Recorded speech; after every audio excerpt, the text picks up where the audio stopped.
ঝালকাঠির নলছিটিতে অবৈধভাবে গড়ে ওঠা অনুমোদনহীন ইটভাটায় অভিযান চালিয়ে গুঁড়িয়ে দেওয়া হয়েছে।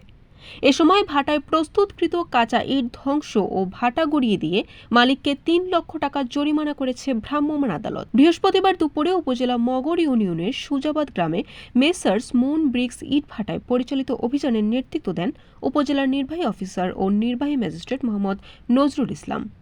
জানা গেছে, পরিবেশ অধিদপ্তরের নির্দেশনা অমান্য করে ছাড়পত্র ছাড়াই মগরের সুজাবাদ গ্রামে ফসলি জমির উপর অবৈধ পাজা তৈরি করে ইট পোড়ানো হচ্ছিল। পরে অবৈধ ইট ভাটার চিমটি ভাঙাসহ পোড়ানোর জন্য প্রস্তুতকৃত কাঁচা ইট বিনষ্ট করা হয়। এ সময় ভাটার মালিক মোহাম্মদ সাদ্দাম হোসেনকে ৩ লক্ষ টাকা জরিমানা করা হয়। এ বিষয়ে নলছিটি উপজেলার নির্বাহী অফিসার ও নির্বাহী ম্যাজিস্ট্রেট মোহাম্মদ নজরুল ইসলাম জানান, সুগন্ধা নদীর তীরবর্তী ফসলি জমিতে একটি অবৈধ ইটের পাজায় অভিযান করা হয়েছে।